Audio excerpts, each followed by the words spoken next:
Adil Ouahidou Soumaïla, bonjour. Bonjour à tous. Merci, monsieur le maire, d'avoir accepté notre invitation. On va évidemment reparler du festival Sana et du dérapage de samedi soir. Ça vous laisse quel goût ce qui s'est passé? D'abord, dire que je suis, on va dire, essayer de trouver le mot, c'est toujours compliqué, un grand sentiment de gâchis. Gâchis vis-à-vis de ces milliers d'hommes et de femmes qui ont été, on va dire, cloîtrés chez eux 2 ans de Covid. On n'a pas eu de sortie, il n'y a pas eu de grands événements. Les gens n'avaient même pas la possibilité d'aller, ne serait-ce qu'au restaurant en famille, parce qu'il y avait beaucoup de restrictions. À travers cette manifestation de grande envergure, parce que c'est un festival international, nous avons voulu redonner, permettre aux gens, entre guillemets, de revivre. C'était important pour nous, c'était important pour le territoire de Mayotte, c'était important pour les habitants de Mamoudzou. Et c'est vrai que le premier jour, ça s'est très bien passé, le deuxième jour, ça s'est très bien passé. La dernière demi-heure du troisième jour, parce que le sentiment d'insécurité est tel que la moindre petite alerte provoque ou peut provoquer ce sentiment d'insécurité. Et ce qui s'est passé dans les images que vous voyez ici, il n'y avait rien de particulier que peut-être 2 jeunes qui se sont un peu bousculés et ça a créé autour tout un mouvement de foule parce que les gens ont toujours ce sentiment d'insécurité dans la tête. Ce qui a provoqué cela, le général était à vos côtés ici pour toute la partie sécurité, sécurisation du périmètre. Il en a suffisamment parlé. Ça aurait pu être pire, il faut le dire dans ce sens, même si ce matin, j'ai quand même une pensée toute particulière à ces quelques victimes. On m'avait dit 10 qui ont surtout annihilé le gaz lacrymogène qui avait été envoyé, donc ils se sont retrouvés à l'hôpital. Une grande pensée pour eux, une grande pensée pour tous ceux qui, après la manifestation, après que les gens soient rentrés chez eux, les terroristes ont continué leur œuvre dans les périphéries de Mamoudzou, notamment à Doujani, à Passamainti, à Tsunzu et à moindre échelle à Kaweni. Donc c'est d'ailleurs à Passamainti, je rappelle, ça a commencé même à 21h, avant même que tout cela se passe.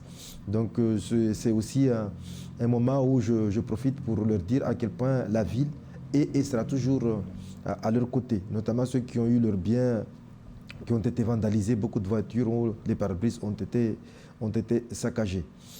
Pour ce qui est du périmètre, comme je l'ai rappelé, comme l'a presse générale, globalement, nous avions tenu. À Mgombani, je profite de l'occasion pour saluer et remercier des jeunes qui se sont interposés face à ces terroristes qui ont voulu s'en prendre en rentrant chez eux, s'en prendre aux véhicules des gens. Je suis passé voir quelques familles, 2-3 véhicules ont été cassés, ils n'ont pas eu le temps d'en casser peut-être plus davantage parce que les jeunes de Mgombani s'y sont interposés pour protéger leur quartier. Et je profite de cette occasion à la fois pour les remercier et leur dire que dans les semaines, dans les jours à venir, nous allons continuer parce que c'est important que des citoyens veuillent et font le choix de protéger leur quartier, de protéger les biens qui appartiennent à autrui, même s'ils ne les connaissaient pas. Oui, c'était même pas leur voiture à eux, c'était juste pas mettre le bazar chez eux. Voilà, exactement. Et vraiment, je les en félicite et je les encourage à aller dans ce sens, comme je l'avais fait une fois à Kaweni, quand il y a eu des émeutes. Donc voilà globalement, pour en tout cas cette partie-là, mais en tout état de cause. Je l'ai dit, la confiance dont la population de Mayotte et singulièrement celle de Mamoudzou nous ont fait et nous font depuis 2 ans, ça nous honore, mais en même temps ça nous oblige. Raison pour laquelle, ça a été dit ici tout à l'heure par le général, nous ne laisserons pas ces terroristes, en tout cas, reprendre le pas sur l'ensemble du territoire. Nous ne laisserons pas gagner cette bataille, nous continuerons à animer le territoire, nous continuerons à aménager le territoire. Nous l'avons commencé, nous le continuons. À Tsunzu, vous y étiez il n'y a pas très longtemps, nous avons commencé le stade. Nous avons ouvert l'école d'excellence parce que c'est un enjeu pour le territoire. Il faut qu'il y ait l'excellence éducative, l'excellence sportive. Dans les semaines à venir, d'ici le 21 septembre prochain, nous allons à Amaha, à Ovalon, ouvrir la première école. Donc nous allons construire la première école sur ce site-là parce qu'on a aménagé, nous avons amené les gens. Il faut aussi amener les équipements qui vont avec. Donc très prochainement, nous allons poser la première pierre de la plus grande école, en tout cas de l'espace là-bas, public, parce qu'il y a des écoles privées. Donc nous allons le faire. Tout à l'heure, à 9 h, nous allons inaugurer la gestion de la file d'attente parce que nous avons fait le choix aussi à l'état civil, parce que nous avons fait le choix de moderniser l'administration. Nous avons créé l'espace citoyen. Nous allons tout à l'heure à 9 h continuer à inaugurer la gestion de file d'attente. Le 15 octobre, si ma mémoire est bonne, nous allons organiser la première course de pirogue entre la Grande et la Petite Terre. Nous allons continuer à animer ce territoire parce qu'il en a besoin, parce que c'est comme ça aussi un élément d'attractivité de notre territoire. Quand vous organisez un festival comme ça, vous arrivez à attirer ici à Mayotte des grands artistes internationaux. Nationaux, quelqu'un comme Niska, par exemple. Voilà, justement, c'est pourquoi c'est une pointure. C'est important. Ils leur permettent, parce qu'au-delà du concert, du show qu'ils donnent, ils ont aussi des moments d'échange, de partage d'expérience avec les artistes locaux ici. Ils vont vivre à partir d'hier, ils sont ensemble parce que les artistes locaux ont besoin d'être accompagnés, d'avoir les expériences et les vécus et les conseils utiles pour permettre demain à nos jeunes aussi de devenir des artistes internationaux connus et reconnus partout ailleurs. C'est l'ambition que nous nous sommes portés à travers l'organisation des grandes festivités et je profite ici pour dire tous mes remerciements à l'ensemble des partenaires, parce que vous ne faites pas un grand festival sans des partenaires sponsors, vous ne faites pas un festival sans des forces de l'ordre, sécurité militaire, sécurité civile, les pompiers, les associations autour qui nous ont accompagnés et surtout les agents de la ville qui se sont mobilisés depuis plusieurs semaines pour organiser ça. Alors Hamdil, vous avez créé comme cette volonté d'animer, c'est quelque chose que vous répétez depuis un certain temps et la preuve en est là. Vous avez créé une espèce d'équipe de médiateurs qui sont 35 pour le moment, sont des jeunes qui sont issus des villages, qui connaissent les autres jeunes et qui interviennent pendant ce type d'événements pour calmer finalement ceux qui pourraient avoir envie de monter dans l'agressivité. Et de manière très bénévole, ils le font, je leur en remercie et nous allons continuer à demander, parce que comme je l'ai dit, une ville se construit avec les institutions que nous représentons, mais aussi avec l'ensemble de la population. Bien sûr. Chacun à son niveau a quelque chose à apporter. On doit toujours se rendre et se sentir utile à la société, d'ailleurs à la commune dont on vit, dont on en est peut-être aussi. Mais en tout état de cause, je le remercie encore une fois ce matin et je leur dis que dans l'ensemble des activités, dans l'ensemble des festivités à venir, nous aurons besoin de toutes ces mains, souvent bénévoles, mais utiles, ô combien utiles et nécessaires, parce qu'ils connaissent aussi les gens. C'est une façon aussi de les mettre à contribution. Vous parliez de l'exemple des jeunes du quartier de Mgombani qui se sont pris en main pour empêcher les émeutiers qui venaient a priori de Doujani, probablement, de saccager leur quartier. Est-ce que ce sont les animations que vous mettez en place, tout ce travail que vous faites pour créer au cœur des quartiers des événements qui motivent en fait la jeunesse à finalement protéger le bien commun? Au-delà des grands événements qui rassemblent des milliers d'hommes et de femmes d'envergure internationale, la ville aussi a mis en place depuis 2 ans maintenant un agenda culturel. Un agenda de festivité. Vous avez participé au carnaval, vous avez vu, il y a des sorties qui se font avec des sorties intergénérationnelles. Oui, pour aller marcher dans la nature de Mamoudzou. Voilà, aller prendre le bateau pour aller visiter le beau joyau qu'est le lagon de Mayotte. Nous créons les conditions à travers les vacances, les animations qui se font dans l'ensemble des villages.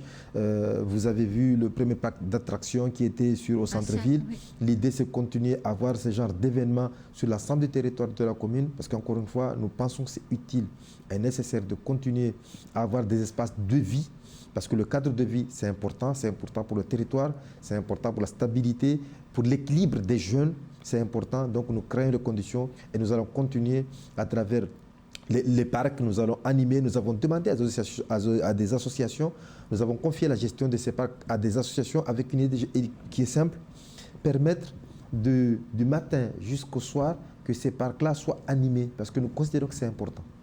Alors, Vous avez été présent, évidemment, pendant les 3 jours de festival, et c'est bien logique. Les gens vous ont vu et vous avez participé. Samedi soir, les gens qui étaient là, et notamment ceux qui étaient à l'extérieur de l'enceinte, qui voulaient pour 1000 raisons pas rentrer à l'intérieur, c'était des familles, c'était des papas, c'était des mamans, c'était des enfants. Alors peut-être pas forcément des gens qui étaient passionnés par le style musical, mais qui avaient juste envie de passer un moment à l'extérieur avec d'autres et de profiter de quelque chose qui était organisé. Quelque part, dans le contexte d'insécurité qui est le nôtre, beaucoup disaient « ouais, ça va dégénérer, etc. » C'est quand même une marque de confiance que vous fait cette population, parce qu'elle a eu confiance en vous en venant en famille avec ses enfants pour profiter tout simplement. Comme nous l'avons fait, ça a fait l'objet d'un débat, d'un questionnement sur les feux d'artifice du 14 juillet. Qui était génial. Nous considérons que nous avons besoin, on est quand même sur un territoire où nous avons besoin de confiance. Nous sommes sur un territoire où les gens ont besoin de sortir, de vivre la vie tout simplement, malgré ce qui se passe aux alentours. Mais encore une fois, si nous ne organisons pas des événements comme ça, 14 juillet, Festival Sana, si nous ne organisons pas ce genre d'événements, nous ferons que Mayotte ne sera connue, on parlera de Mayotte que par le prisme de la violence. Et moi, je ne suis pas de ceux qui pensent qu'il faut laisser le territoire être envahi par que la violence en termes d'informations qui seraient véhiculées à l'extérieur. Parce que est-ce qu'il faut parler de Mayotte que quand il y a des événements de violence, les chaînes en continu ne parlent de Mayotte que quand il y a la violence? Nous devons créer les conditions. En tout cas, c'est notre responsabilité. C'est la confiance avec laquelle nous travaillons avec les partenaires, nous travaillons avec la population. C'est ce que nous ont demandé. Créer les conditions pour leur permettre de vivre, créer les conditions pour que notre territoire puisse aussi véhiculer d'autres images que la violence. Et nous sommes décidés, nous allons créer les conditions, parce qu'encore une fois, je le dis ici de manière très simple, ici à Mayotte, on est chez nous. Ici, c'est chez nous. On créera les conditions pour faire en sorte que tout le monde se retrouve ici. Pour ceux qui veulent déstabiliser, ils nous auront toujours en face. On n'abdiquera pas, on ne cédera pas. Ici, on est encore une fois, on est chez nous, ici à Mayotte. Alors justement, quand vous dites ça, ça fait écho aux tensions identitaires qui se sont produites en marge des émeutiers qui ont caillassé le public et puis ensuite qui ont mis un peu des barrages partout dans le chef-lieu. Des mots qu'on ne va pas répéter ici, mais qui montrent quand même une certaine tension avec une minorité quand même de la population d'origine comorienne, enfin qui se revendiquent d'origine comorienne, mais une minorité face à la population mahoraise. Vous déplorez ce genre de mots, ce genre de comportement? Les Mahorais sont déjà extrêmement accueillants, extrêmement ouverts. Ça a toujours été le cas jusqu'à maintenant. Nous sommes un peuple extrêmement résilient. Il y a des étrangers, d'où qu'ils viennent, des Comores, de l'Afrique, de partout. Ils font le choix de venir ici pour vivre parce que c'est comme ça, c'est la vie. Aujourd'hui, le monde est globalisé. Il n'y a plus de frontières de manière, en tout cas, globale. On peut aller partout. Mais ce que nous demandons à tous ceux qui viennent ici chez nous, de respecter le territoire. Respecter les us et les coutumes de ce territoire, respecter les gens ici, respecter les Mahoraises et les Mahorais. C'est tout ce que nous demandons. Nous avons tous autour de nous des gens qui vivent ici, qui participent à la vie économique ici, des entreprises ici. J'entends maintenant, et il faut les encourager sur les réseaux sociaux, des Comoriens qui habitent ici et qui demandent aux autres Comoriens d'arrêter, ou de manière globale des étrangers qui qui commettent ces délits, qui commettent ces violences, d'arrêter. Parce que Mayotte aide beaucoup la région, aide beaucoup, que ce soit à Madagascar, que ce soit en Afrique, tous les gens qui arrivent ici, qui arrivent à vivre ici et qui arrivent à subvenir aux besoins de leur famille là-bas, c'est parce que Mayotte est là. C'est parce que nous sommes déjà ouverts, nous sommes déjà aidants. C'est dans notre ADN, c'est dans notre façon de vivre. Et avoir aussi des étrangers qui partagent ça, c'est important. Et moi, je les y encourage à lancer ces messages, à continuer à lancer ces messages, à continuer à faire en sorte que les gens puissent vivre ici, tous en harmonie. Nous sommes que des êtres vivants sur cette terre que nous allons passer un jour, mais ensemble, créer les conditions de vivre ensemble. En tout cas, pour ce qui est de la ville, nous prenons et nous prendrons et nous continuons à prendre toute notre part en organisant des journées de vivre ensemble, parce qu'il faut que toutes les communautés qui sont ici puissent se retrouver. Raison pour laquelle nous avions organisé ces 2 journées pour partager à la fois l'histoire et l'historique de Mayotte, mais aussi permettre aux étrangers de nous retrouver, ceux qui veulent vivre en harmonie avec nous, nous retrouver, parce que c'est aussi important pour créer les conditions de vivre ensemble à Mamoudzou. C'est pour ça que vous avez voulu la gratuité sur ce concert, pour permettre largement aux gens de venir. À tout le monde de pouvoir participer, à tout le monde, parce qu'il ne faut pas croire, il n'y a pas que les Mahorais qui ont besoin de vivre, il y a toutes les communautés qui aident ici, qui ont besoin de vivre, qui ont besoin de sortir, parce que peut-être chez eux, ceux qui viennent de l'Europe, qui sont ici, ils ont aussi besoin d'avoir, parce que on n'a pas des opéras ici, on n'a pas tout ça ici. Les gens, ils avaient ces habitudes. Il faut que quand ils viennent chez nous, ils les retrouvent, ce qui leur permettra peut-être de rester. Donc, à travers ces événements, nous avons l'ambition de leur permettre ne serait-ce que de redécouvrir ce qu'ils ont découvert chez eux, et puis depuis 2 ans maintenant, ils n'ont plus la possibilité de le faire. Oui. C'est dans ce sens, c'est dans cet état d'esprit que nous essayons de travailler. En tout cas, nous allons continuer, comme je l'ai dit, à animer le territoire. Mamoudzou est une ville qui vit et qui doit continuer à vivre. Ça sera cette ambition, ça sera cette ligne de conduite que nous continuerons à travailler. Dans cet esprit, le prochain grand rendez-vous, c'est quand et Alors, quoi? le prochain grand rendez-vous, c'est le 15 octobre, c'est un dimanche 15 octobre, si c'est un dimanche, nous allons organiser la course de pirogue. À la fois, c'est de la culture, parce que la pirogue, c'est un élément de notre patrimoine culturel. Et également, c'est aussi une façon de protéger le lagon. C'est du sport aussi. C'est du sport, comme vous l'avez dit, parce que notre ambition aussi, vous le savez, le développement durable, la protection des écosystèmes est un vrai sujet de passion, pour moi de manière très personnelle, mais aussi c'est un sujet, c'est une politique que vous l'avez vu, nous avons déclaré cause communale pour les 10 prochaines années, la protection de nos écosystèmes, la propreté urbaine.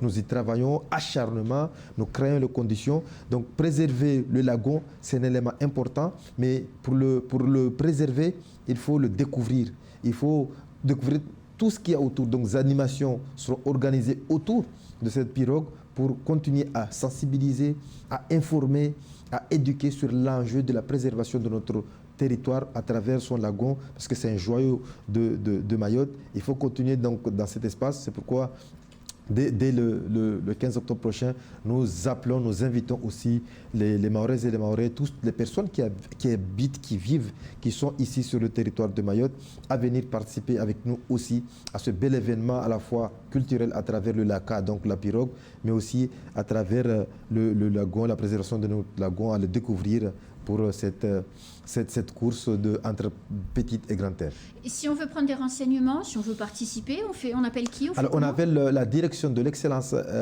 sportive dirigée par Mohamed Tostao. Donc, vous appelez là-bas, vous prenez toutes les renseignements, parce que les inscriptions vont être ouvertes dans les jours à venir, parce que ça sera fait en équipe, d'après ce que j'ai compris, en tout cas les préconisations. Les réunions de travail ont déjà commencé il y a 2 mois de cela, avec tous les partenaires protagonistes autour de cette organisation. Donc très prochainement, nous allons lancer la procédure des inscriptions par équipe, et donc toutes les informations peuvent être prises directement à travers la direction de l'excellence sportive qui est située en centre-ville, à côté de la place Zaki Hamadi. Merci beaucoup, Monsieur le maire, d'être venu ce matin, et merci encore pour ce festival et de nous avoir apporté des moments de joie, parce qu'on est nombreux à en avoir profité. Merci beaucoup. C'est moi qui vous remercie. C'est la fin de ce temps de parole. Tout de suite, la suite de nos programmes.